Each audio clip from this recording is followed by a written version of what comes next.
Burkina Faso, coordination du système de l'ONU Ouagadougou à l'école malienne. Telle est notre grande interrogation.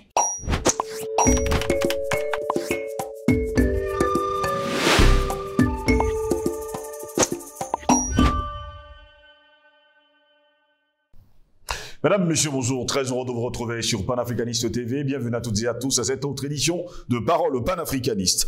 L'ONU est donc à la peine pour remplacer sa coordinatrice résidente du côté du Burkina Faso. À Ouagadougou, les Nations Unies viennent d'essuyer un nouveau revers de la part des autorités burkinabées. Pour la seconde fois depuis janvier dernier, les autorités ont refusé la demande d'agrément d'un remplaçant pour Barbara Manzi. Il faut rappeler, Mesdames, Messieurs, que l'Italienne Barbara Manzi avait été déclarée en décembre dernier persona non grata et priée de quitter Ouagadougou le plus tôt possible. Les autorités maliennes burkinabé reprochaient justement à cette dernière d'avoir terni l'image du pays.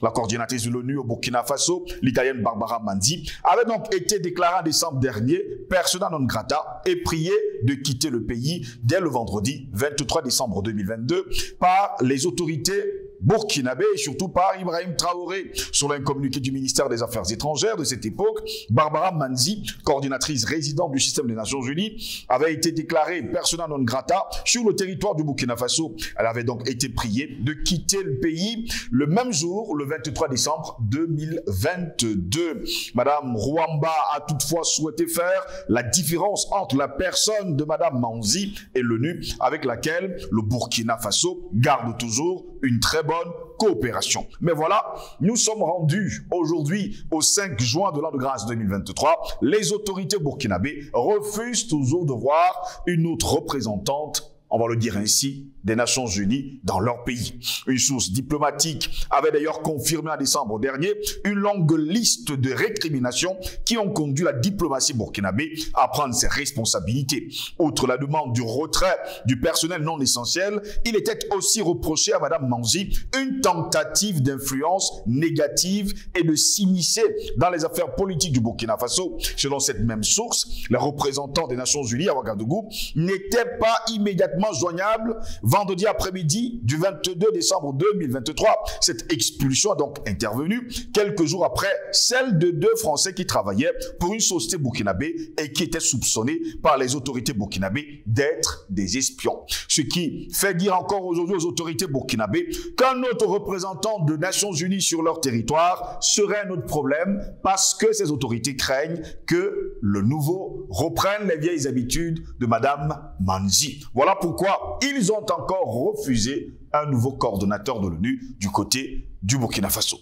Eh bien, il faut également le dire que le Burkina Faso n'est pas le premier État ouest-africain à expulser un responsable onusien.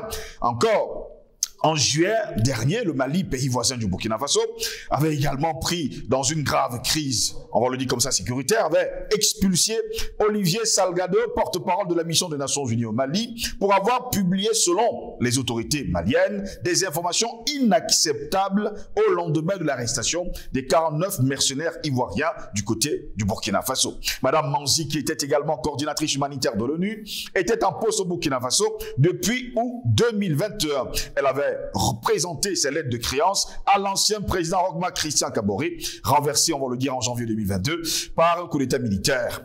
Et justement, ce coup d'état militaire mené par Paul-Henri Sandaogo Damiba. Ce dernier a lui-même été renversé justement en septembre dernier. Voilà pourquoi encore nous revenons sur ce sujet ce matin. Burkina Faso, coordination du système de l'ONU, Ouagadougou à l'école malienne, telle est notre grande interrogation. Pour répondre à nos questions, nous sommes avec Albert Anatola ici. Il est justement journaliste d'investigation et directeur de publication du journal Le Cactus. Il a justement fouillé pour nous cette information pour savoir ce qu'il en est réellement ces derniers jours. Albert Anatola ici, bonjour, bienvenue à vous. Bonjour à vous, Steve José Lango. Je dis bonjour à Jures qui est derrière les machines. Je dis bonjour à mes co-combattants, comme je les appelle.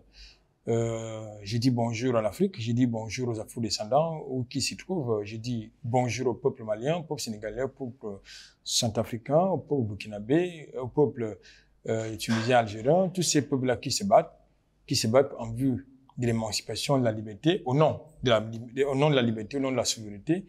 N'est-ce pas, qui est le leitmotiv des mondialistes de ce côté, du côté de Kiev, du côté de l'Ukraine, où ils sont en train de fourguer des armes puisque l'occasion faisant le larron, il a annoncé en août prochain la tenue en Afrique du Sud, n'est-ce pas, du premier sommet des BRICS. Oui. Et dans le contexte, n'est-ce pas, de cet événement, le gouvernement sud-africain vient de déclarer que tous les participants viennent d'accorder une immunité diplomatique, dit bien une immunité diplomatique à tous les participants à cet événement. Ce qui évacue donc justement le problème, n'est-ce pas, qui portait sur l'arrestation éventuelle, n'est-ce pas, de Vladimir Poutine au cas où il mettrait ses pieds du côté justement de la République sud-africaine, de la République arc-en-ciel. Je crois que de ce point de vue, le débat est clos. Merci pour l'invitation. Très heureux de vous avoir, Albert Anatola, ici. Et bien, du côté du Burkina Faso, le pays des hommes intègres, les autorités burkinabées ont encore refusé un coordonnateur, on va le dire ainsi, de l'ONU. Je pense, comme vous l'avez indiqué dans votre introduction, après l'expulsion de Barbara Manzi, qui était la coordonnatrice résidente de l'ONU du côté du Burkina Faso, pour des raisons que vous avez également indiquées, grosso modo de l'ingérence dans les affaires internes de l'État, internes du Burkina Faso, elle avait été priée de plier les bagages et de quitter le territoire burkinabé. Et comme les mondialistes aiment toujours avoir un œil pour contrôler tout ce qui se passe chez nous, le lendemain, puisqu'elle a été expulsée en décembre, quelques semaines plus tard, c'est-à-dire en janvier, ils ont envoyé le CV de notre représentant pour justement remplacer Madame Barbara Manzi. Les autorités burkinabées ont leur opposé une fois de non-recevoir. Quelques semaines plus tard, ils ont repris cela, c'est-à-dire que ils ont envoyé le CV de notre représentant résident du système des Nations Unies du côté du Burkina Faso. Là encore, les autorités burkinabées ont opposé une fois de non-recevoir. Il est important d'expliquer à l'intention de nos téléspectateurs que puisqu'ils ont un statut de diplomate, un diplomate pour être accrédité par l'État hôte doit présenter d'abord son CV qui passe par le tamis du ministère en charge des relations diplomatiques et qui apprécie et peut accepter ou non. Parce que ce diplomate ne peut pas débarquer comme ça parce qu'il a envoyé le CV. Donc, un peu, comme je vous l'ai indiqué, dans le contexte camerounais, des CV de Christopher Mora, un homosexuel qui a été accepté dans mon pays, le Cameroun, mais qui n'a pas encore présenté ses lettres de créance. Il n'a fait que présenter les copies figurées de ses lettres de créance au ministère des Relations extérieures. Un peu comme le mercenaire que vous appelez Thierry Marchand, qui n'a pas encore officiellement présenté, à mon sens, ses lettres de créance acquis de droit, mais il a également présenté les copies figurées de ses lettres de créance. Donc, ça veut dire que, du point de vue diplomatique, on émet des réserves. Alors, en ce qui concerne le contexte burkinabé, avec le refus, n'est-ce pas, des autorités burkinabées d'accepter les CV ou les CV de ces nouveaux diplomates qu'on veut leur envoyer là-bas, c'est tout à fait logique et légitime qu'ils puissent prendre le temps, surtout puisque c'est pas une priorité. Oui. C'est pas une priorité. Le gouvernement burkinabé est engagé dans des dossiers plus importants liés à la sécurité, à la stabilisation du pays. Donc, envoyer un autre espion ou une autre espionne du côté du Burkina Faso, c'est pas une priorité. C'est dans ce contexte, justement, que la question est très bien posée, c'est de savoir si le Burkina Faso, si Ouagadougou est à l'école malienne, bien évidemment. Vous savez, lorsque nous sommes engagés, comme c'est le cas, dans un combat de rupture, dans un combat de refus de l'impérialisme, n'est-ce pas, du dictat, des ordres qui n'ont pas de leçons à nous donner, il faut absolument assumer ces positions-là. Il faut les assumer parce qu'aujourd'hui, est-ce que le système des Nations Unies a encore de la crédibilité pour nous? Ça n'a plus de crédibilité. Oui. C'est le temps que ces gens qui, par principe, dans le principe, ont un statut diplomatique, lorsqu'ils arrivent sur le continent africain, ils ne respectent pas le droit de réserve auquel ils sont assujettis. Ils organisent des réunions à des heures de Nicodème, des réunions politiques à des heures de Nicodème avec des opposants à la société civile. Bref, c'est même des choses qui ne les concernent pas et qui n'ont rien à voir avec leur cahier de charge, avec leur feuille de route dans le pays hôte. Donc, je pense qu'aujourd'hui, comme je l'ai indiqué tout à l'heure, est-ce qu'il faut absolument envoyer déjà une coordinatrice ou un coordinateur résident, n'est-ce pas, de l'ONU du côté du Burkina Faso? C'est pas une priorité. C'est pas une priorité. Donc, ça signifie que vous êtes d'accord avec la majorité des Africains qui pensent qu'il ne faut plus jamais accepter un représentant des Nations Unies du côté du Burkina Faso, même sur le continent africain. Je vais même plus loin. Je vais même plus loin en indiquant que l'ONU n'est pas une institution au service de la paix internationale. C'est une institution qui a été mise en place pour vassaliser le reste du monde. La preuve, je vous la donne en mille. Le droit international qu'ils ont l'habitude de convoquer s'applique-t-il en Afrique ou bien ça ne s'applique-t-il que chez eux? Le droit international qu'ils ont l'habitude de convoquer ne s'applique que chez eux. Dès que ça traverse, n'est-ce pas, la Méditerranée, c'est-à-dire sur le continent africain, ça ne s'applique plus. La preuve, vous avez des assassinats politiques qui ont été perpétrés par les défenseurs et les propagateurs, les propagandistes, c'est-à-dire les propagandistes du droit international. Oui. Je parle de Washington, je parle de Paris, du Royaume-Uni, entre autres.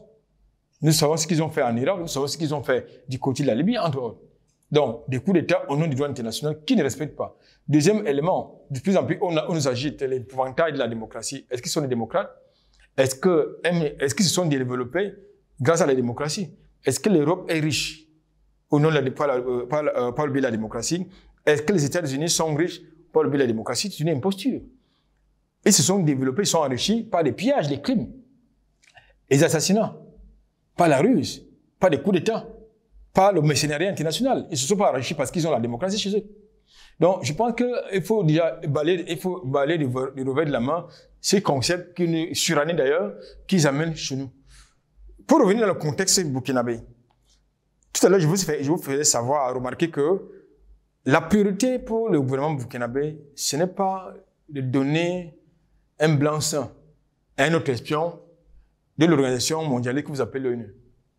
Ce qui est une priorité actuellement, c'est permettre aux Burkinabés de vivre dans la quiétude, de récupérer leur territoire qui est entre les mains des terroristes ou des groupes armés, de permettre justement aux Burkinabés d'avoir au moins 2 repas par jour. C'est ce qui est une priorité.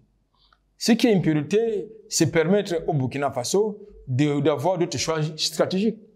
Parce que depuis toujours, la plupart de nos enclos coloniaux se sont inscrits dans la rampe mondialiste de l'ONU. Oui. Nous avons vu les résultats sur le continent africain. Depuis combien d'années ils sont là-bas? Ça a produit quels résultats? Bien au contraire, ils se donnent les libertés que nos diplômés ne peuvent pas se donner chez eux. C'est-à-dire s'ingérer dans nos affaires, s'ingérer dans les problèmes politiques, organiser des réunions politiques avec certains leaders politiques, certains leaders d'opinion. Ça ne peut pas être acceptable. On peut continuer à accepter cela. Donc, nous devons leur opposer le principe de réciprocité.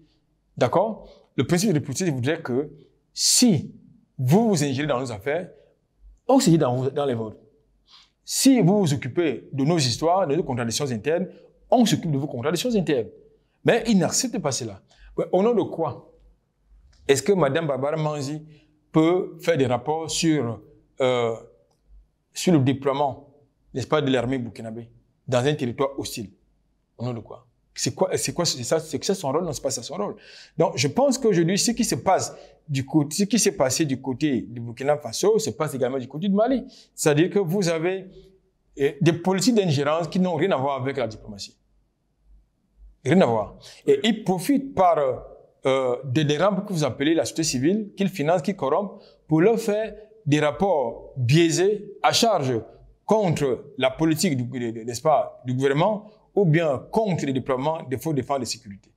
Je crois que dans ce genre de posture, c'est pas de nature à permettre à l'armée, aux forces de défense et de sécurité de se déployer de manière efficace. Il s'agit tout simplement, et la preuve, leurs rapports sont toujours des rapports à charge. Mais lorsque la MONUSCO est engagée du côté de la République démocratique du Congo, est-ce qu'un jour Antonio Guterres a dû assumer les actions commises par ces forces d'occupation?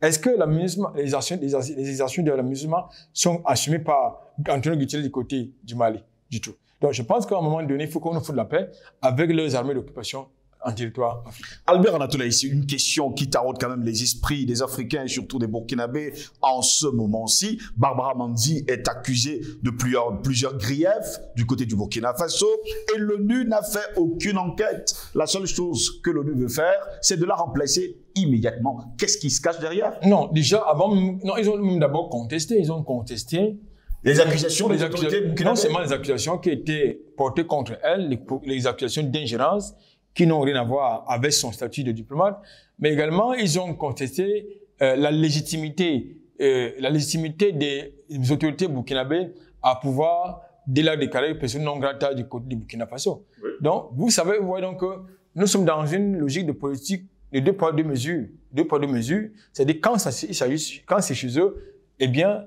ça doit passer comme une lettre la pose. Je vous prends l'exemple n'est-ce pas, du diplomate malien, qui a été, le ministre des Affaires étrangères malien, qui avait été, n'est-ce pas, chassé par Paris, parce qu'il a osé dénoncer au Sénat français les exactions commises par l'armée française au Mali. Rien que pour ces raisons, on l'a chassé. Mais quand il s'agit, n'est-ce pas, des autorités maliennes qui appliquent le principe de réciprocité, qui m'est cher, non, ils amplifient, n'est-ce pas, l'ONU, ils amplifient l'Union européenne pour condamner, justement, l'attitude des autorités maliennes. C'est comme ça que ça fonctionne, c'est-à-dire que quand c'est chez eux, c'est normal. Mais quand c'est les autres qui appliquent la même chose qu'ils appliquent, ça devient un problème. Donc, je pense qu'aujourd'hui, ce qui est important, oui, en ce qui me concerne, ce qui est important, et c'est ce que les autorités burkinabées ont fait, ce n'est pas les jérémiades, n'est-ce pas, du patron de l'ONU, ce n'est pas les condamnations de part de l'Union européenne. Nous avons vraiment rien à cirer. Ce qui est important, c'est de leur imposer le respect. Et le respect ne s'impose que par des attitudes de fermeté. Et il me semble que depuis que cela est appliqué du côté du Burkina Faso comme du Mali, ça marche. Qu'est-ce qui prouve aujourd'hui au Burkinabé que le nouveau coordonnateur ou bien la nouvelle coordonnatrice arrivée sur le sol burkinabé ne va pas répéter les mêmes choses que Mme Barbara Manzi? Non, je pense que ce que comme je l'ai indiqué tout à l'heure, c'est pas une priorité.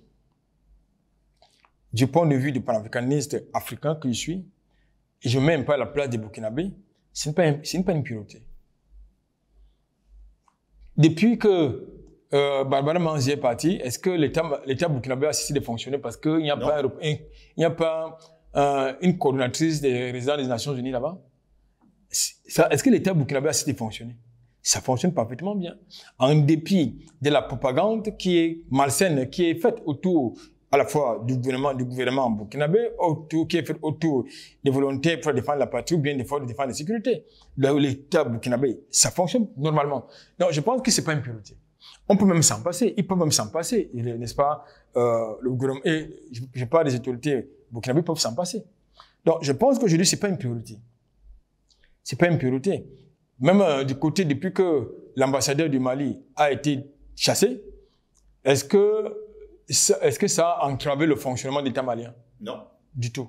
Bien au contraire, ça a plutôt permis à l'État malien, aux forces armées maliennes, de pouvoir se déployer normalement, en dépit, justement, des collaborateurs maliens qui travaillent contre le peuple malien, contre, justement, les populations maliennes. C'est la même chose qui se passe du côté du Burkina Faso. C'est-à-dire que vous avez des collaborateurs qui travaillent, qui bénéficient des financements de l'Union européenne, de la France, qui travaillent pour le compte, non pas du peuple burkinabé, non pas pour le compte du Burkina Faso, mais pour le compte du système des Nations Unies, pour le compte de l'Union européenne, pour le compte de la France, de la Grande-Bretagne, des États-Unis. Et je pense qu'il est important également que les autorités burkinabées fassent plus de fermeté de ce côté-là, en fermant le robinet de ces financements extérieurs qui viennent justement alimenter la corruption, qui viennent alimenter la déstabilisation et renforcer la déstabilisation du pays. Les Nations Unies n'ont jamais rien apporté de bon aux peuples africains. Et d'ailleurs, les Africains se posent bien des questions. Actuellement, il y a une crise du côté de l'Ukraine. Pourquoi on n'y envoie pas des casques bleus? Pourquoi on n'envoie pas des casques bleus du côté du Yémen, de l'Irak, de l'Afghanistan? Et j'en passe. Mais vous avez la réponse. La réponse, c'est que, comme on dit au quartier, chez moi, l'Afrique est le moins chère. L'Afrique, c'est une zone d'influence oui, où on peut multiplier les bases militaires à l'envie. C'est-à-dire qu'on déploie les mercenaires comme ça se doit. Pourquoi? Parce qu'il faut maintenir cette pression militaire pour des pays qui veulent s'émanciper un peu comme la République centrafricaine, le Mali, le Burkina Faso, entre autres, qui veut s'émanciper, il faut donc mettre en place des mécanismes à la fois d'espionnage, des systèmes de déstabilisation. Donc, c'est à cela que ça... D'ailleurs, vous connaissez le projet. C'est-à-dire que l'Afrique est leur avenir. Et l'avenir des Africains, c'est où? C'est pas chez eux, en tout cas. Parce que tous les jours, les Africains sont victimes des pratiques racistes et xénophobes chez eux. Donc, si leur avenir, c'est sur le continent africain, eh bien, nous devons répercuter à notre compte le traitement qui est fait contre les nôtres chez eux. C'est-à-dire les traitements de fermeté. Je ne voudrais pas parler des traitements racistes ou des xénophobes, autant pour moi, mais des traitements de fermeté. C'est-à-dire leur faire comprendre que nous méritons d'être respectés. C'est ça qui est la question. Si vous n'appliquez pas le principe de la politique de fermeté, oui, ça ne va pas marcher. Donc, je crois qu'aujourd'hui, comme vous l'avez indiqué, s'il y a un pays qui a le plus grand besoin des casques bleus de l'ONU, c'est bien l'Ukraine. Mais pourquoi est-ce qu'il ne peut pas envoyer les casques bleus en Ukraine? Parce que, justement, de ce côté-là, il n'y a pas matière à piller, il n'y a pas matière justement à impacter, je veux dire, à influencer la diplomatie. Là-bas, vous avez déjà Washington qui est bien positionné. Il faut donc, sur le continent africain, maintenir les bases militaires, maintenir les organisations mondialistes qui travaillent non pas pour les Africains, contrairement à ce qu'ils disent, mais contre les Africains. Je voudrais quand même vous faire remarquer que la misère des Africains enrichit l'Occident. Et pour lui remonter, il ne peut pas changer de méthode, mais il nous appartient à nous, les Africains, de pouvoir nous engager dans les paradigmes, justement, de fermeté, de lutte contre ce que nous faisons, mais surtout dans le principe de réciprocité dont je fais toujours allusion. Où en est-on jusqu'à preuve de contraire du côté de Burkina Faso avec le retrait du personnel non essentiel de l'ONU? Malheureusement, jusqu'ici, on a eu à faire des déclarations. J'ai le sentiment que le capitaine Ibrahim Traoré a un peu levé, n'est-ce pas, le pied de ce côté-là, oui, parce qu'il a d'autres chats à fouetter. Mais je pense qu'il est important d'exiger que Antonio Guterres rappelle sa racaille qui joue un rôle nocif dans nos États. Je dois me faire comprendre que ces gens qui bénéficient de l'immunité diplomatique ils sont dans le business. Pas seulement dans le business plan que vous connaissez, mais ils sont dans le... Pourquoi c'est des business? Partout où le système des Nations Unies est représenté, c'est du business. Donc, pour eux, il faut continuer à justifier leur présence pour que le business se perpétue. Oui. Donc, je crois qu'il est important, l'heure est venue, je pense, pour les autorités burkinabées, de rappeler au patron de l'ONU, de rappeler Sarakaï, qui n'est pas indispensable du côté du Burkina Faso. Ça, c'est important de le dire parce que ils viennent non pas pour nous aider, parce que encore qu'ils ne sont pas là pour nous aider, ils sont là pour nous espionner, pour créer des dynamiques de déstabilisation, d'ingérence. Ils sont là pour faire du business et non pour venir nous aider. Personne n'a aidé. Je crois que c'est eux qui ont dit qu'entre les États, il n'y a pas d'amis, il n'y a que des intérêts. Oui, il n'y a que des intérêts. Il n'y a que des intérêts. Donc, à quel niveau ils peuvent donc se considérer comme étant nos amis pour nous aider? En tout cas, je pense que dans le contexte actuel de rupture, nous avons observé que depuis des années, leur aide imaginaire et supposée ne nous a pas sorti, n'est-ce pas, des griffes de la pauvreté. Bien au contraire, ça n'a pas que nous appauvrir. La preuve, l'aide de FMI, la Banque mondiale, a fait qu'enfoncer les États africains dont nous n'avons plus besoin. Merci à vous, Albert Natoula, ici, d'avoir été des nôtres.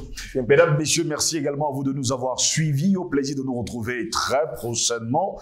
Passez une bonne journée.